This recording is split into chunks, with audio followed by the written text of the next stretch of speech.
तो मित्रों ये है iQOO Neo 6। तो इस वाले फोन की भाई साहब बातचीत ना बहुत ज्यादा हो रही है और इस वाली वीडियो में मैं इसके मात्र 3 पॉइंट्स पे बात करूंगा और आशा करता हूं आप हमारी बातें भी सुनेंगे।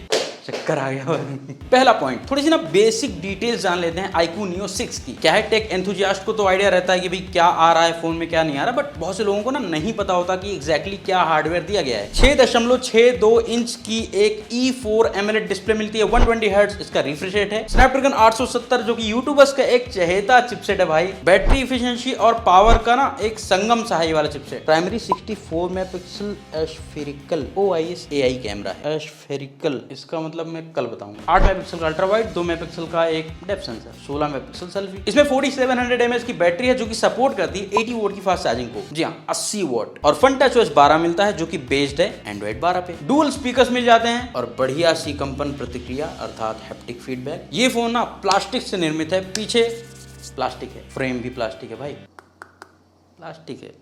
दांत झूठ नहीं बोलते, वैसे हम भी झूठ नहीं बोलते, तो आप सब्सक्राइब कर सकते हैं चैनल को। अब बात करेंगे इस वाले iQOO Neo 6 फोन के ना 2 हाइलाइटिंग पॉइंट्स की। पहला पॉइंट है परफॉर्मेंस, दूसरा पॉइंट है कैमरा। क्योंकि भाई स्नैपड्रैगन 870 के साथ में UFS 3.1 स्टोरेज भी मिलती है। इस प्राइस में कमाल की परफॉर्मेंस मिलती है इस वाले स्मार्टफोन में। और iQOO के स्मार्टफोन्स गेमिंग के लिए अच्छे से ऑप्टिमाइज्ड भी होते हैं और कूलिंग करने के लिए भाई साहब अलग से घर होते हैं इन फोनों के अंदर, थोड़ा ज्यादा ही कूल होता है। तो ऐसे गेमिंग करने में ना बहुत गर्म नहीं होता। BGMI COD जैसे गेम्स में आपको 60 FPS में अच्छा अनुभव प्राप्त होगा। एक बात और नोटिस करिए, प्लास्टिक बिल्ड और फ्रेम की वजह से ना गर्माहट का उतना एहसास नहीं होता इस वाले फोन में गेमिंग के दौरान। ये Vivo का ही X80 है, इसमें ना मेटल का फ्रेम है। इसको ऐसे पकड़ते हैं ना कैमरा यूज करने में या गेम करने में, तो ये गर्म फील होता है। तो वैसे प्लास्टिक के लाभ भी होते हैं, हानि भी होती है। लाभ जो बताया, गर्म थोड़ा कम फील होता है, और हानि ये होती है कि इन हैंड फील जो है ना मेटल में बढ़िया मिलती है, प्रीमियम। देखो भाई गेमिंग में जो है ना वो चौकस खो जाएगी इसमें। अब आप कहेंगे भाई साहब ऐसा तो नहीं है कि हमने स्नैपड्रैगन 870 30,000 रुपए के नीचे देखा ही नहीं। देखा है भाई साहब, कई फोन आए हैं। परंतु जो दूसरी विशेषता है iQOO के स्मार्टफोन्स में वो है इनके कैमरा।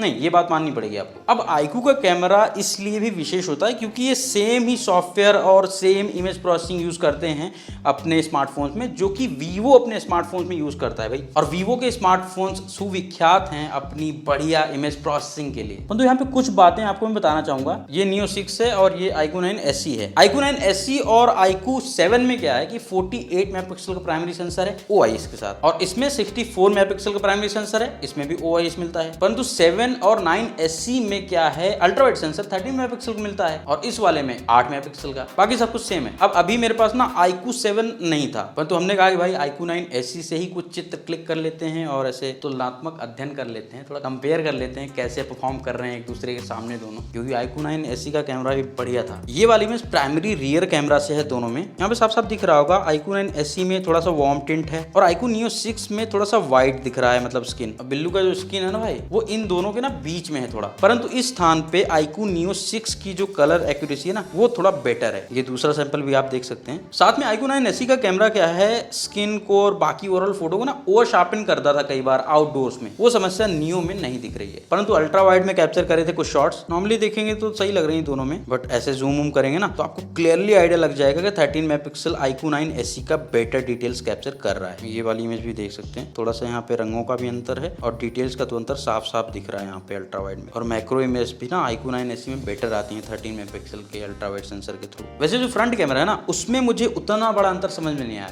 रंगों का बहुत माइनर सा अंतर यहाँ पे भी समझ में आ रहा होगा आपको, बट दोनों में जो डिटेल्स हैं, डायनेमिक रेंज ओवरऑल मिल रही है ना इमेज में, वो काफी अच्छी है, मतलब बहुत सही है। सेल्फी कैमरा भाई Vivo और iQOO का बहुत कमाल का होता है इस प्राइस पे भी। अब जैसे ये वाली इमेज देखते हैं ना तो यहाँ पे मुझे iQOO Neo 6 की थोड़ा बेटर लग रही है डिटेल्स के मामले में, और ऐसे डायनेमिक रेंज में इनकी कोई समस्या नहीं लगती भाई। और ये कुछ इनडोर लाइटिंग कंडीशंस में फ्रंट कैमरा से इमेज कैप्चर करी थी भाई, बढ़िया डिटेल है यार। वैसे iQOO Neo 6 में जो कैमरा UI है ना वो Vivo का नया वाला मिलता है, iQOO 9 SE में पुराना वाला UI है। 4K 60 FPS में वीडियो रिकॉर्ड कर सकते हैं। स्टेबल वीडियोस वहां पे नहीं मिलेंगी, 1080p 60 FPS पे आपको स्टेबल वीडियोस मिल जाएंगी। फ्रंट कैमरा से 1080p 30 FPS के ऊपर वीडियो रेजोल्यूशन नहीं जाता है। क्यों नहीं जाता है भाई हम नहीं बता सकते, महंगे वाले फोनों में भी नहीं जाता भाई। तो यहाँ पे हमने 2 पॉइंट्स की बात कर ली। अब तीसरे पॉइंट की बात करते हैं। अंडर 30,000 30,000 रुपए मूल्य पे आपके पास क्या क्या विकल्प हैं दूसरे स्मार्टफोन्स में। Moto S30 है, iQOO 7 है, OnePlus Nord 2 है और Vivo का V23 स्मार्टफोन है। तो इस प्रकार के कुछ स्मार्टफोन्स हैं जो कि अपनी अपनी ना अलग अलग यूएसपी लेके आते हैं। Moto S30 में क्या है कि neat and clean software experience आपको मिल जाएगा, क्लोज टू स्टॉक एंड्रॉइड पे चलता है, परंतु उसका जो कैमरा है ना वो थोड़ा औसत लगा मुझे। iQOO 7 एक बढ़िया स्मार्टफोन है, परफॉर्मेंस और कैमरा ओवरऑल बहुत बढ़िया है, बिल्ड भी अच्छी है, अल्ट्रा वाइड कैमरा भी अच्छा है। OnePlus Nord 2 ये भी मोटोरोला की भांति थोड़ा साफ सुथरा सॉफ्टवेयर अनुभव आपको देगा, परंतु कैमरा डिपार्टमेंट में ना ये भी थोड़ा सा वीक साबित होता है। और Vivo का V23 ये थोड़ा देखने सुनने में स्टाइलिश लगता है, ये उन लोगों को टारगेट करता है जिनको की स्टाइलिश फोन, अच्छी लुक एंड फील वाले पसंद है, साथ में कैमरा भी अच्छा चाहिए, विशेष रूप से सेल्फी कैमरा। अब इस वाले फोन के भी अपने कुछ कॉन्स हैं, जैसे कि हैप्टिक फीडबैक उतना अच्छा नहीं है, डुअल स्पीकर नहीं है, OIS नहीं है। तो कहने का अर्थ ये है कि आज के समय में क्या है कि स्मार्टफोन ब्रांड्स क्या कर रही हैं कि अपने ही ब्रांड में, अपने ही स्मार्टफोन्स में 1,000, 2,000, 3,000 रुपए के अंतर में, गैप में अलग अलग स्मार्टफोन्स को ऑफर कर रही हैं, ताकि अलग अलग बजट कैटेगरी वाले लोगों को अट्रैक्ट किया जा सके, मतलब उन्हें अपने फोन बेचे जा सके। सिंपल बिजनेस है भाई, सबको लुभाना होता है, मतलब किसी का बजट 25,000 है, उससे ऊपर नहीं जा रहा है बंदा, तो हम दे रहे हैं उसे फोन। और ये कहीं ना हर ब्रांड कर रही है, मोस्टली जो एंड्रॉइड ब्रांड्स हैं विशेष रूप से आपने देखा होगा, और यही उनका काम भी है, प्रोडक्ट्स बनाना, बेचना, प्रॉफिट कमाना। जैसे हमको व्यूज चाहिए,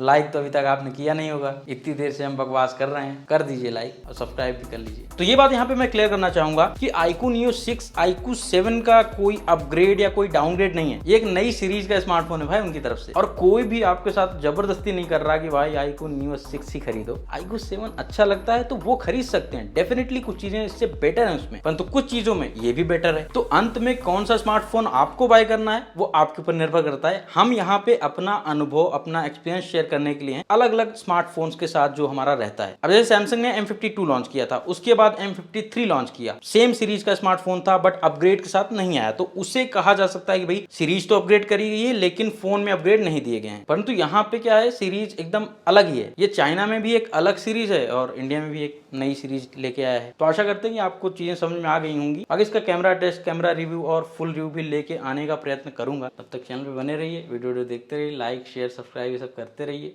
हम मिलते हैं आपसे अगली वीडियो में। नमस्कार।